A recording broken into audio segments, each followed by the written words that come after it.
Hello students, welcome to my YouTube channel BSc second year subject organic chemistry.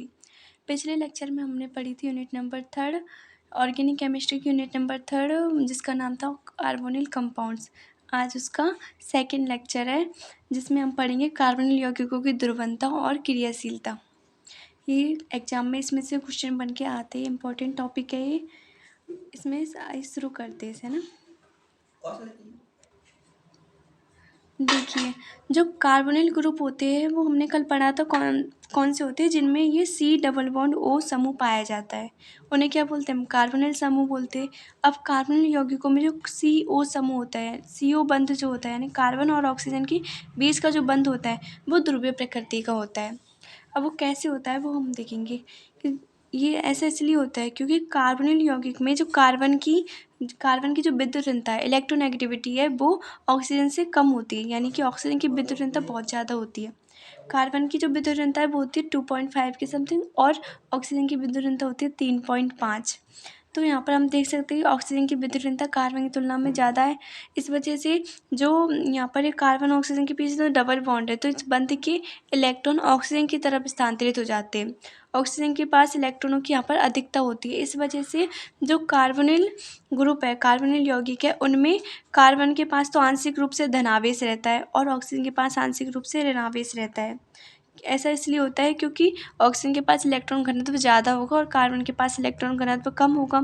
इसलिए जब भी ये बंध टूटेगा, यहाँ से कार्बन और ऑक्सीजन के बीच का बंध जब भी टूटेगा तो हमेशा कार्बन के पास तो पॉजिटिव चार्ज आएगा और ऑक्सीजन के पास नेगेटिव चार्ज आएगा।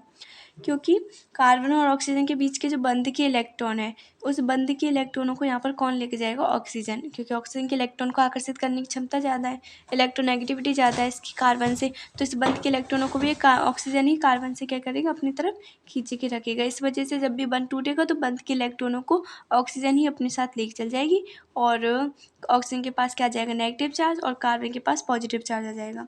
अब जो कार्बन के पास पॉजिटिव चार्ज आ रहा है, तो ये क्या शो कर रहा है कि जो कार्बन के पास इलेक्ट्रॉन है उनकी कमी हो रही है। कार्बन के पास इलेक्ट्रॉन की कमी है, तो इस वजह से इस कार्बन से ऐसे ग्रुप आके जोड़ेंगे जिनके पास इलेक्ट्रॉन की अधिकता होगी। अब एक तो होते हैं इलेक्ट्रॉन स्नेही और एक होते हैं नाविक स्नेही। जो इलेक्ट्रॉन स्नेही है उनके पास तो इलेक्ट्रॉनों की कमी होती है और नाविक स्नेही के पास इलेक्ट्रॉन की अधिकता होती है। तो यहाँ पर कार्बन के पास इलेक्ट्रॉन की कमी है, तो इसके साथ कौन आके जुड़ेगा? यहाँ पर नाविक स्नेही आके जुड़ेगा। क्यों? क्योंकि नाविक स्नेही के पास इलेक्ट्रॉन की अधिकता है, मोर इलेक्ट्रॉन है ये। तो इस वजह से नाविक स्नेही इनके साथ कार्बन के साथ जाके जुड़ सकते हैं। इसलिए ना ये जो कार्बनिल यौगिक है ये नाविक स्नेही अभिक्रिया देते हैं। अब ऑक्सीजन के पास भी नेगेटिव चार्ज है, तो इस वजह से ना कार्बनिल यौगिक जो होते हैं वो नाविक स्नेही योगात्मक अभिक्रिया देते हैं।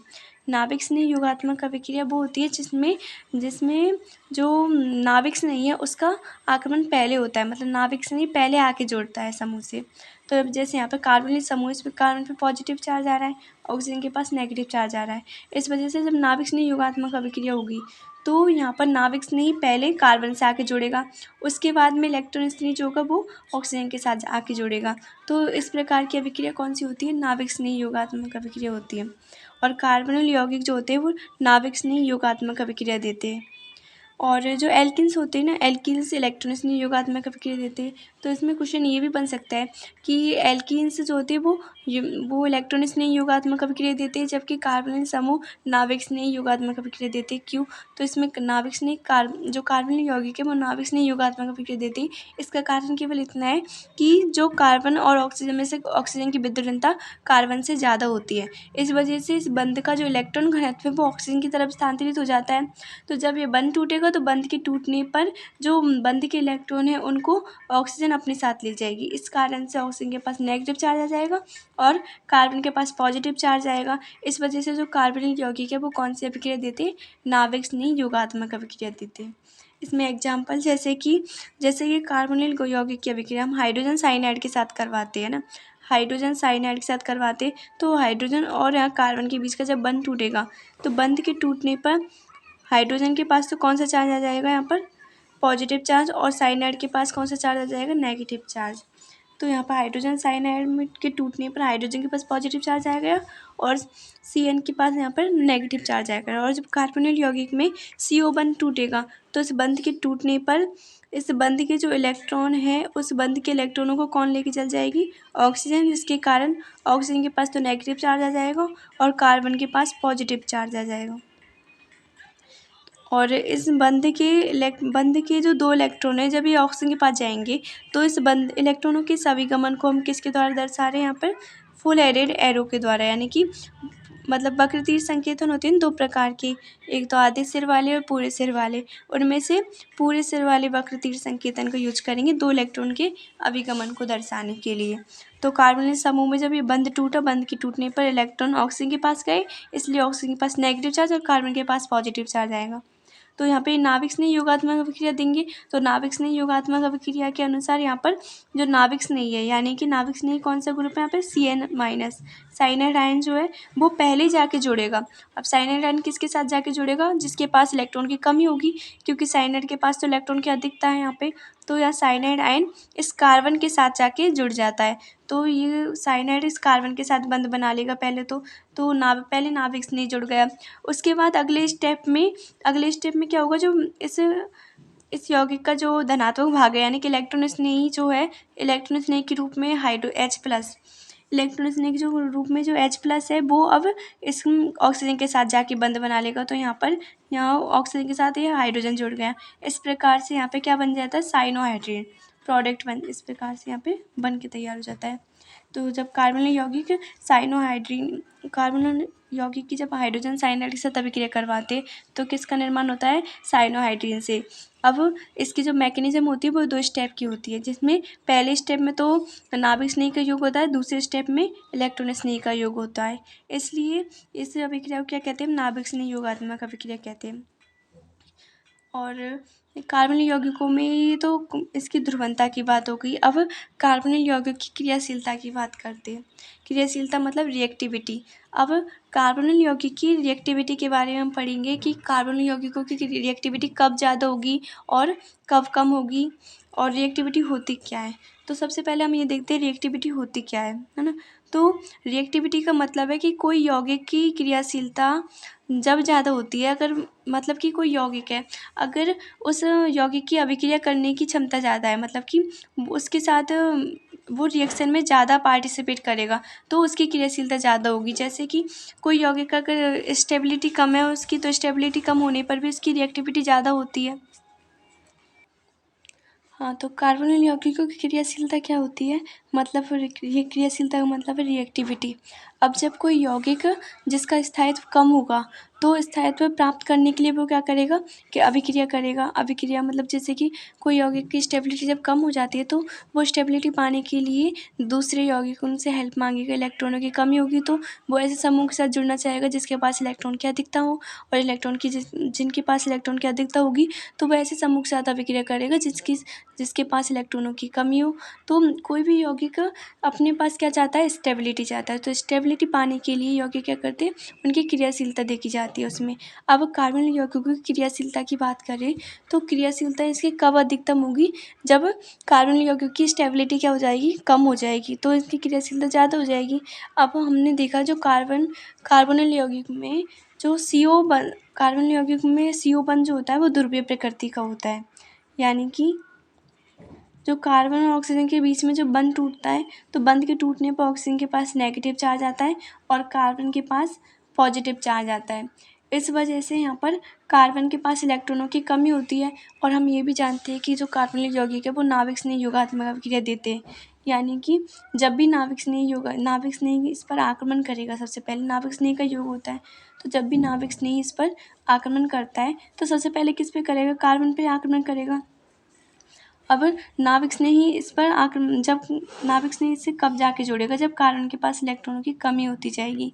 अब कार्बन के पास इलेक्ट्रॉन की कमी करने के लिए हम क्या करते कि इस कार्बन से ऐसे समूह जोड़े जाते हैं जिससे कि इस कार्बन के पास धनावेश बढ़ता जाए, क्योंकि जब कार्बन के पास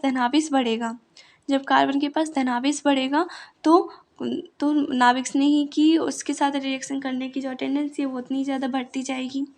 क्योंकि कार्बन के पास सब इलेक्ट्रॉन की जितनी ज़्यादा कमी होगी वो नाभिक स्नेह उससे उतनी ज़्यादा क्या मांगेगा, हेल्प मांगेगा। उस वजह से कार्बन की नाभिक स्नेह के साथ जुड़ने की जो प्रवृत्ति है वो बढ़ती जाएगी।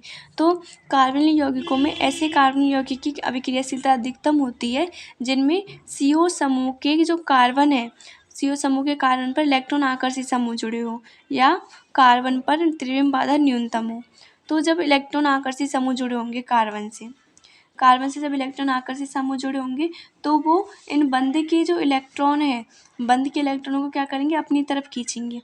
जब ये बंध के इलेक्ट्रॉनों को अपनी तरफ खींचेंगे तो उसके कारण कार्बन पे जो पॉजिटिव चार्ज है वो पॉजिटिव चार्ज बढ़ता जाएगा, और पॉजिटिव चार्ज जब बढ़ेगा तो उससे स्टेबिलिटी क्या हो जाएगी, कम हो जाएगी।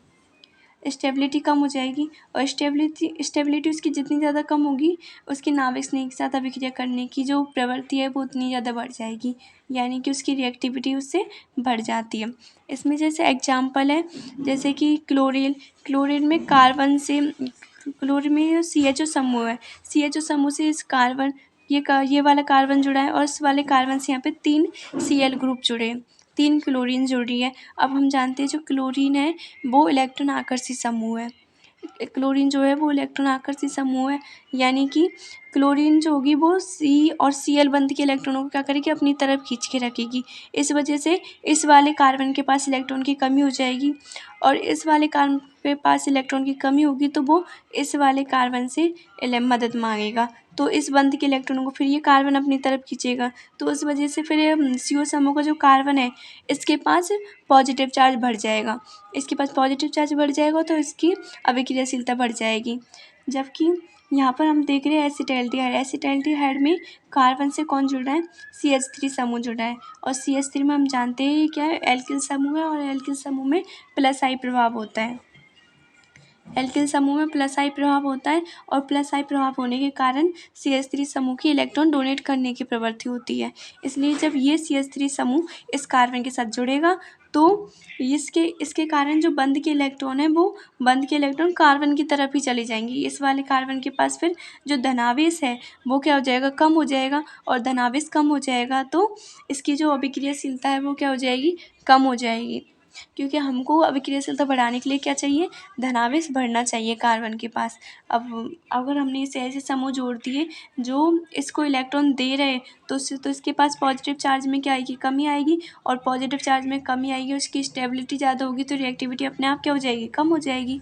तो जो प्लस आई प्रभाव है, प्लस आई प्रभाव क्या करता है, कार्बनिक यौगिकों की अभिक्रियाशीलता को कम करने की कोशिश करता है। तो जैसे जैसे प्लस आई प्रभाव बढ़ता जाएगा वैसे वैसे कार्बनिक यौगिकों की जो क्रियाशीलता है वो भी क्या होती जाएगी, कम होती जाएगी। इसलिए जो एसिटाल्डिहाइड है उसकी क्रियाशीलता क्लोरीन से कम होती है। तो इसका कारण ये लिख सकते हैं कि जो एसिटाल्डिहाइड है उसमें कार्बन से प्लस आई प्रभाव वाला एल्किल समूह जुड़ा होता है जिसकी इलेक्ट्रॉन डोनेट करने की प्रवृत्ति होती है। इस कारण से जो कार्बन के पास है कार्बन के पास जो धनावेश है उस धनावेश के मान में क्या होगी, कमी होगी, और धनावेश के कम होने पर रिएक्टिविटी क्या हो जाएगी, कम हो जाएगी। इसी प्रकार से जो क्लोरेल है, क्लोरेल में जो CO समूह के कार्बन से जो समूह जुड़ा उसकी इलेक्ट्रॉन आकर्षित करने की प्रवृत्ति क्या है, बहुत ज़्यादा है। इलेक्ट्रॉन आकर्षित करने की प्रवृत्ति ज़्यादा होने के कारण इस बंध के इलेक्ट्रॉनों को ये समूह अपनी तरफ खींचेगा। इसलिए जो CO समूह का कार्बन है उसके पास धनावेश बढ़ेगा, और धनावेश बढ़ने के कारण इसकी जो रिएक्टिविटी है वो क्या हो जाएगी, बढ़ जाएगी। तो ये तो कारण था कि क्लोरेल की रिएक्टिविटी एसिटाल्डिहाइड से क्या होती है, ज़्यादा होती है। इसके बाद में एक एग्जाम्पल है ये फॉर्मेल्डिहाइड, एसिटाल्डिहाइड और एसीटोन का।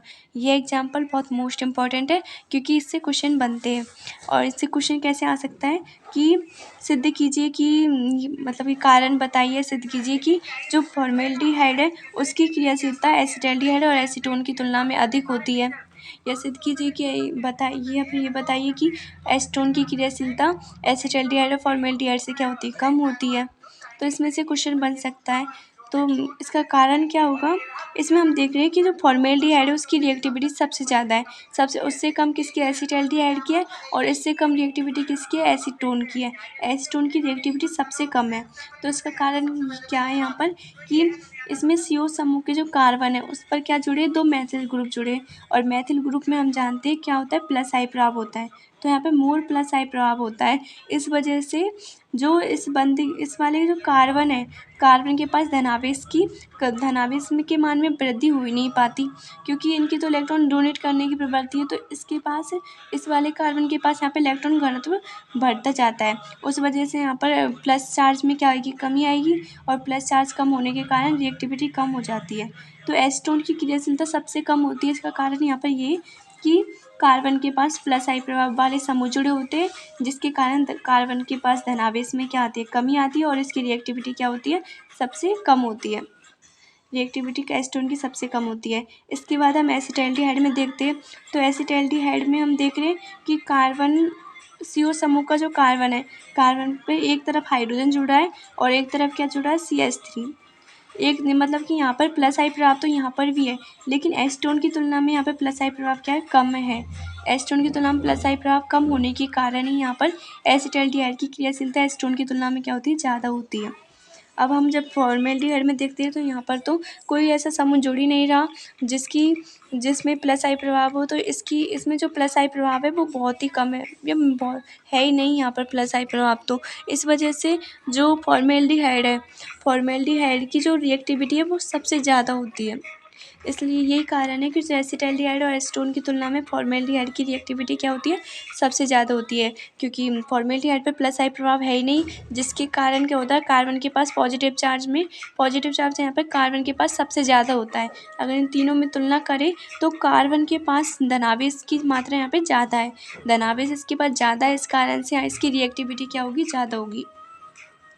इसके बाद नेक्स्ट एग्जाम्पल हम देखते हैं। हमने यहाँ पर रिएक्टिविटी में ये भी पढ़ा था कि ऐसे कार्बन यौगिकों की क्रियाशीलता ज़्यादा होती है जिसमें CO समूह के कार्बन पर इलेक्ट्रॉन आकर्षित समूह जुड़े हैं। तो इलेक्ट्रॉन आकर्षित समूह जुड़े होने पर इनकी क्रियाशीलता ज़्यादा होती है, क्रियाशीलता ज़्यादा बढ़ जाती है, ये तो हमने देख लिया ना। अब कार्बन के पास अगर त्रिविम बाधा न्यूनतम हो, त्रिविम बाधा अगर कम होगी तब भी उसकी क्रियाशीलता ज़्यादा होगी। इसका एग्जाम्पल हम देखेंगे। तो इसमें देखिए, जो यहाँ पर दो एग्जाम्पल है, एक डाई आइसोप्रोपिल कीटोन और डाई तृतीयक ब्यूटाइल कीटोन। इसमें हम देख रहे हैं कि जो CO समूह है, इस CO समूह के कार्बन से बड़े बड़े ग्रुप जुड़ रहे हैं। यहाँ पर तो आइसोप्रोपिल जुड़ रहा है ना, और यहाँ पे तृतीयक ब्यूटाइल जुड़ा है। आइसोप्रोपिल और तृतीयक ब्यूटाइल में से जो तृतीयक ब्यूटाइल वाला ग्रुप है ये बड़ा होता है। हम जानते हैं ये किस प्रकार से होगा, इसमें इस कार्बन से 3 वैलेंसी से CH3 समूह जुड़ा है, और सॉरी यहाँ पे एक हाइड्रोजन नहीं है, और इस कार्बन की एक वैलेंसी से ये CO समूह का कार्बन जुड़ा है। इसी प्रकार से इस कार्बन से भी 3 CH3 और जुड़े होंगे।